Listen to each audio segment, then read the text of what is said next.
Imagine a world where you know God, but you feel like something is missing. An empty niche in your soul, a longing for a touch that never comes. What if I told you that across centuries, at the very heart of one of the oldest religions, there existed a figure so close, so accessible, that her presence was almost like a whisper in your mind. But then, she was almost forgotten. In the complex Kabbalistic understanding, among the endless dimensions of the divine, a unique figure emerges. Not just an idea, not just a concept, but a living connection. She is called by many names, but one resonates particularly strongly: Matronit, or simply Matron. The deeds, character, even the unrestrained emotions attributed to Matronit bear an uncanny, detailed resemblance to what ancient Eastern mythologies tell us about their goddesses. Goddesses described with brutal, earthly directness, without the veil of mysticism. They reveal a universal archetype that Kabbalah tries to hide.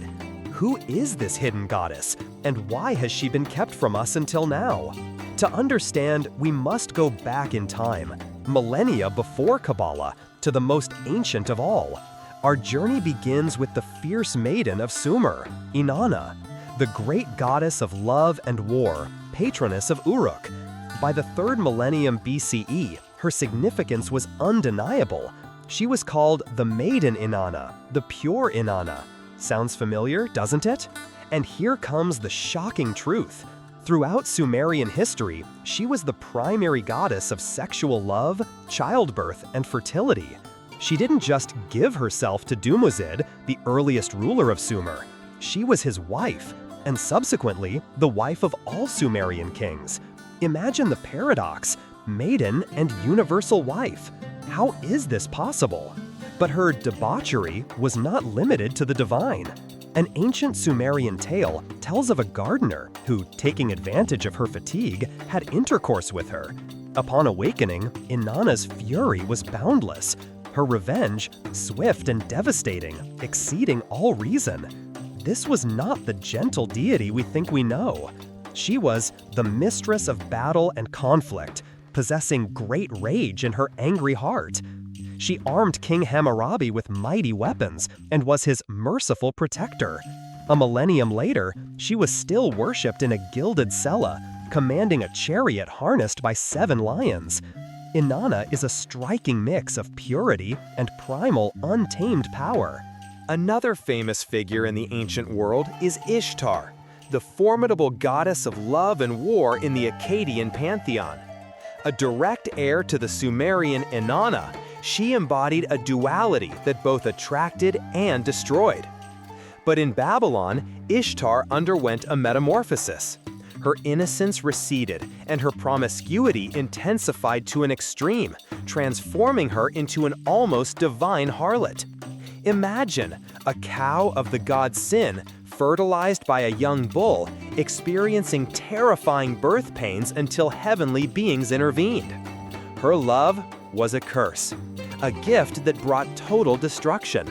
She loved and then destroyed. A long, ominous line of divine, human, and even animal lovers. A lion, a horse, a bird, a gardener, many shepherds, the legendary hero Gilgamesh, even the gentle Tammuz. The list is endless. She was also the wife of human kings, like Sargon of Akkad, which gave her immense political power.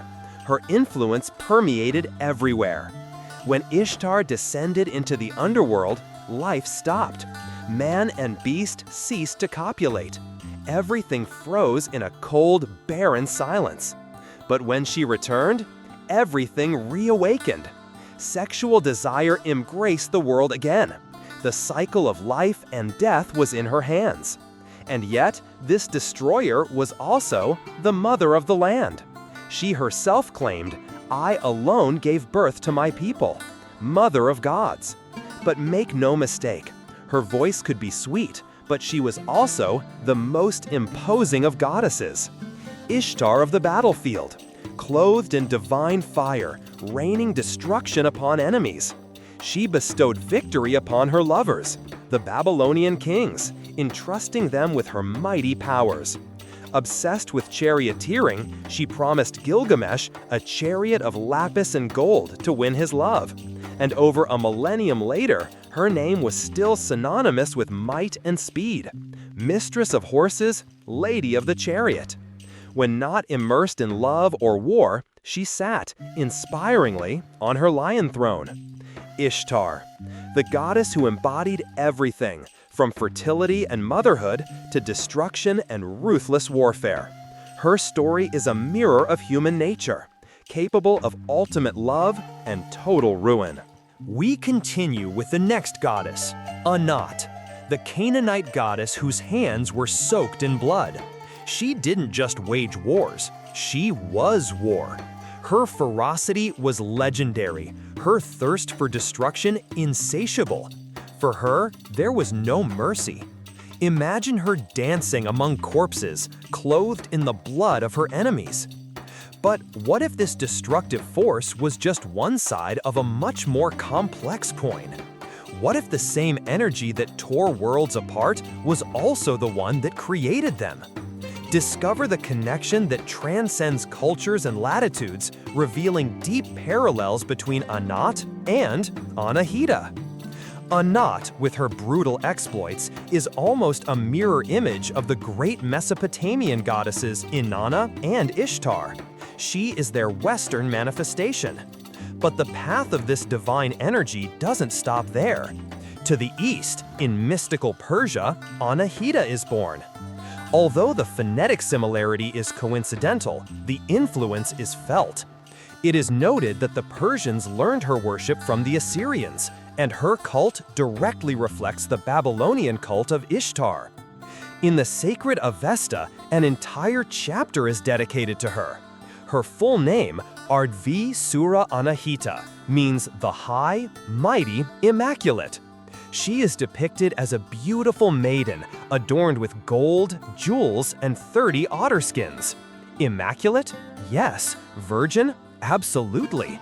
But this is where the real mystery begins, one that will make you rethink everything you know about goddesses. Like her Sumerian, Akkadian, and Canaanite counterparts, her virginity in no way prevents her from being a goddess of fertility. She is the source of all fertile waters, the supernatural spring in the very stars from which rivers flow. She bestows abundance, easy childbirth, and milk upon women, purifies male seed. Girls invoke her, women pray to her for blessing. But just like her predecessors, she also possesses the qualities of a harlot. In her sanctuaries, noble daughters gave themselves to strangers before marriage. But wait, the story doesn't stop there. Just like Inanna, Ishtar, and Anat, Anahita was also a goddess of war. She rode in a chariot drawn by 4 white horses, wind, rain, clouds, and hail, bestowing victory and brave companions upon warriors. This warlike nature led the Greeks to identify her with Athena. Her aspect of fertility, in turn, connected her with Aphrodite. Most often, she is called the Persian Diana or the Persian Artemis. Iranians see her as the embodiment of Venus. Her cult spread widely, forming an amazing, even shocking mix of divine purity and most earthly desires. Matronit, a goddess daughter who challenges our understanding of feminine nature. She embodies 4 traits that, at first glance, are impossible to coexist: chastity, promiscuity, motherhood, and bloodthirstiness. And while many divine figures are virgin in their youth, the case of Matronit is different. Her virginity is not a state she outgrows, it is a paradox. How is it possible for a figure to engage in promiscuous activity and yet remain virgin? This is the mysterious chastity we find not only in Matronit, but also in several other ancient Near Eastern goddesses. And to understand it better, consider a much closer example that everyone knows: Virgin Mary. She gives birth to Jesus and then other children by Joseph.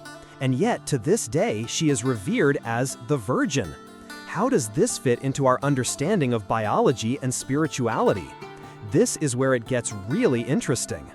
Like the Virgin Mary, Matronit paradoxically maintains her virginity, even when described as a lover of both gods and men. The key to this mystery lies in the Zohar, the holiest book of Kabbalah. There, her virginity is discussed in both a literal and figurative sense.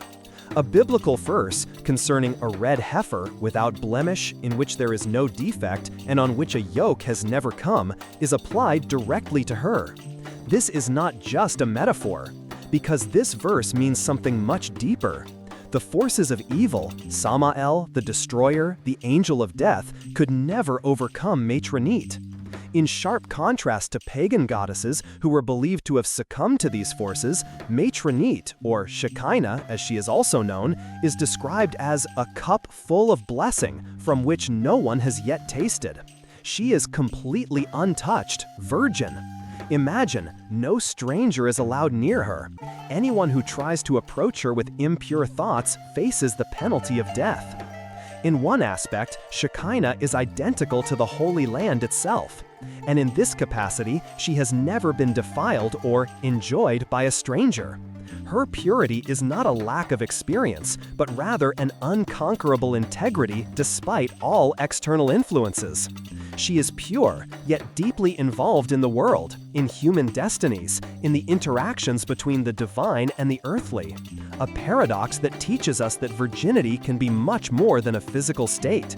It can be an impregnable force that shapes worlds. Matronit is a figure who is both chaste and deeply maternal, not like those ancient goddesses giving birth to a world, but in a different way. She is a cup full of blessing. Her care for the people, for Israel, is her essence. She is not just a symbol, she is a life-giving force, a constantly present divine mother who feels every suffering of her people. And what about the bloodthirstiness that characterizes her ancient counterparts, goddesses like Inanna or Ishtar? In Matronit, there is no literal war, no bloodshed. But make no mistake, her power is just as formidable. She is unwavering. She stands firm against Samael, against the destroyer, against the angel of death. This merciless, immaculate opposition to the dark forces, that is her warring aspect. That is her divine power that protects and defends without faltering before anything. She is not just a mother, she is a shield, she is a sword. She is a barrier between light and complete darkness. And here's the most shocking part. Her existence is proof of a profound resurgence of the feminine divine in Judaism, an element that had been suppressed for centuries before the rise of Kabbalah. She is the thread that connects antiquity with mysticism. Her connections with goddesses like Inanna, Ishtar, Anat, and Anahita, all of them, with their own paradoxes of purity and promiscuity, of nurturing and ferocity, reveal a surprising continuity in human spirituality. She is the daughter, the accessible divine mother, the immaculate warrior against evil, intimately connected with the destiny of her people. They call it Hieros Gamos, the sacred marriage. Not just a ritual, but a cosmic spectacle, where the main actors are not mortals, but the deities themselves.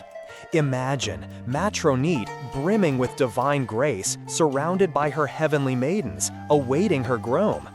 At this hour, the chime of bells announces his arrival, the king, accompanied by a multitude of divine youths.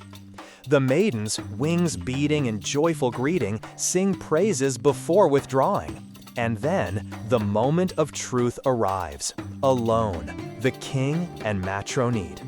They embrace, they kiss, and he leads her to the couch. His left hand encircles her head, his right arm embraces her. She delights in his strength. It's not just a touch, it's not just an embrace, it is a fusion. Her image is imprinted on his body like a seal, and he swears eternal devotion. Their pleasure is indescribable, a dense embrace. And this is just the beginning. Why is this union so important? Because some accounts claim that this sacred marriage is a daily ritual, every midnight, performed not by human surrogates, but by the deities themselves. And here's the most shocking part: the very well-being of the entire world depends on it. Yes, the world, your reality, rests upon this midnight dance.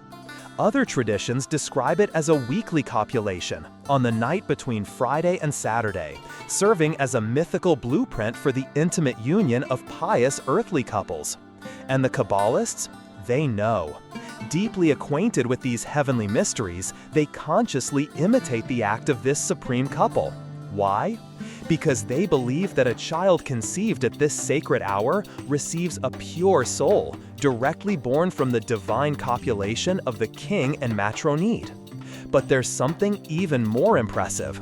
The human sexual act itself, when performed with consciousness, it sets in motion the generative forces of the mystical universe. Imagine, your intimacy, when conscious, can cause the king to emit his divine seminal fluid, fertilizing Matronit and thereby giving birth to human souls and angels. The Zohar, one of the most important Kabbalistic books, veils these explicit details in symbolic language, calling the king's fluid a river and Matronit the sea. But the meaning remains strikingly clear: a sexual union with deep, world-creating power. The people.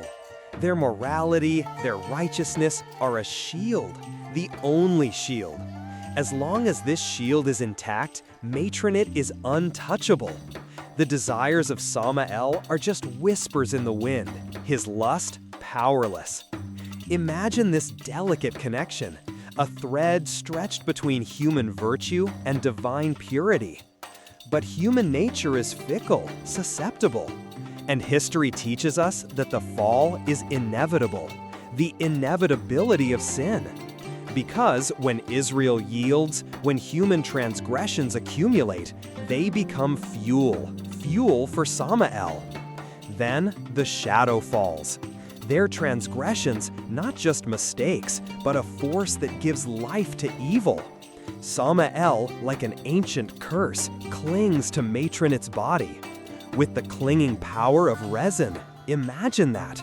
Divine purity enveloped, defiled by the very essence of human sinfulness.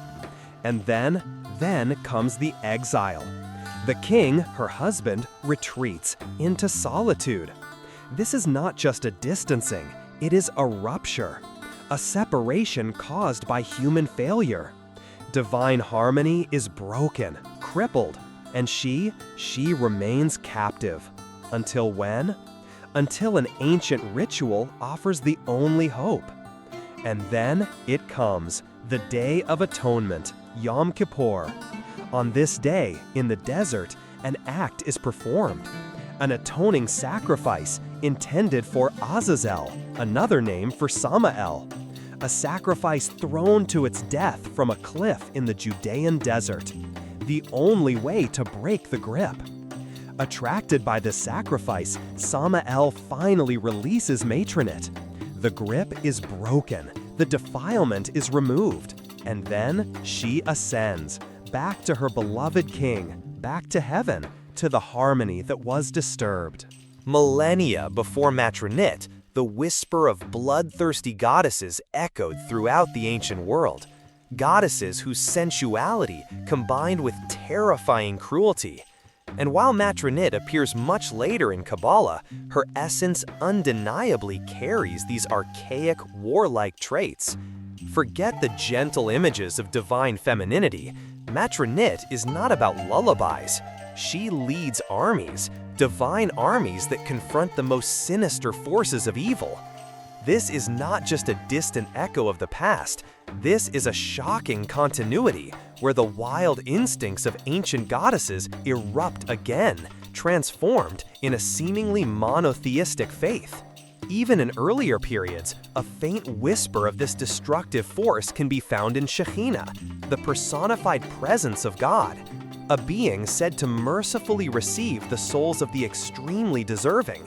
But it is in Kabbalah that this Shekhinah, now completely transformed, becomes Matronit, a being that truly resembles those terrifying, bloodthirsty ancient deities. Imagine a divine presence that can embrace you, but also consume you. A divine power that is not afraid to get blood on its hands to restore balance. Matronit is not just a story from the past. She is a warning. She is a challenge. She is a reminder that the world is far more complex than we imagine. For centuries, we've been told one thing. Virgin Mary, the mother of Jesus, a symbol of peace and intercession. But what if I told you that early Christians saw something entirely different, something far more powerful and terrifying? In the 5th century, Cyril of Alexandria praised her as the one through whom heaven triumphs, angels rejoice, devils are banished. These weren't just words. This was a call to war. Byzantine generals didn't just pray to Mary, they sought tactical guidance from her on the battlefield. Emperor Heraclius carried her image on his banner. Her portrait, attributed to St. Luke, was a palladium, a talisman for victory, accompanying emperors in battle until the fall of Constantinople.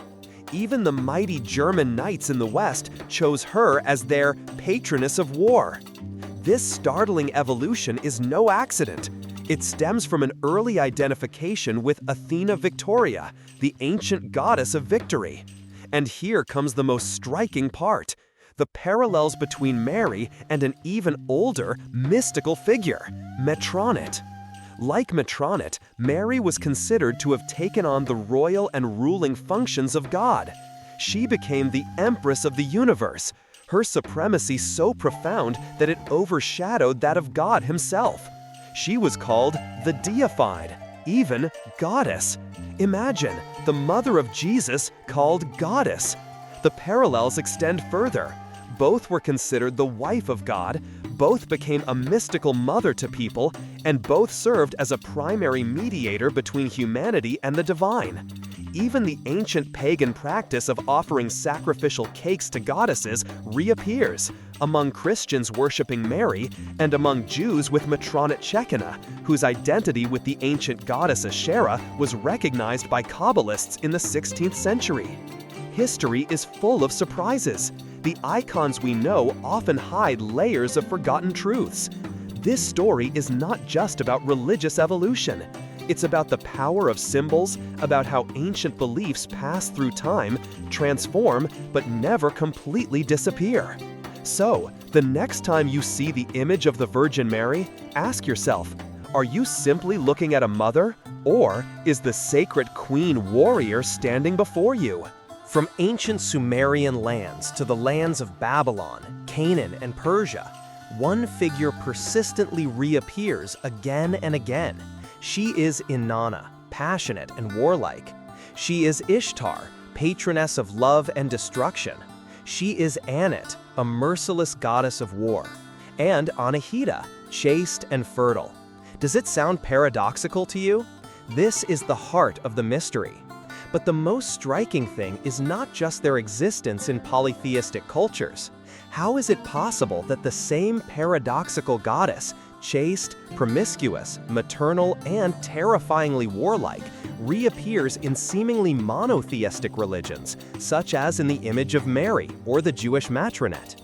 Of course, the first thing that comes to mind is diffusion, the spread of ideas. Perhaps Inanna influenced Ishtar, who in turn shaped Anat, and she, in turn, Anahita. Perhaps even Jewish monotheism, however strict, could not completely erase this persistent goddess.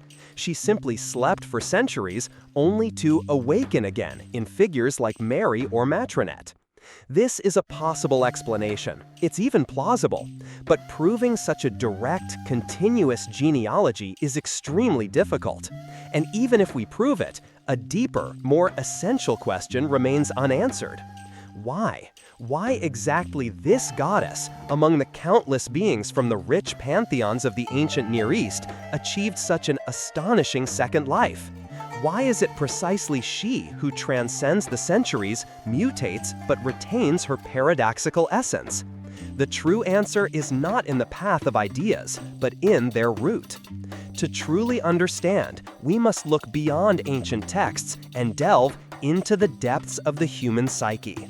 because the reappearance of this paradoxical figure, from Inanna to Matronit, in completely new religious and cultural contexts, is not just a coincidence. It is testimony to something much deeper. This is proof of a deep, lasting psychological need that she fulfills. She is an archetype that responds to inner impulses, fears, and aspirations inherent in every human being, regardless of era and culture. This goddess is not just a myth. She is a mirror that reflects the complexity of human nature, the desire for fertility and life, the need for protection and strength, the attraction to sensuality and freedom, but also the search for purity and transcendence. She is the embodiment of the paradox that lives within each of us. And as we try to understand her, we actually understand ourselves. Because the paradox of divine femininity is not just a story from the past.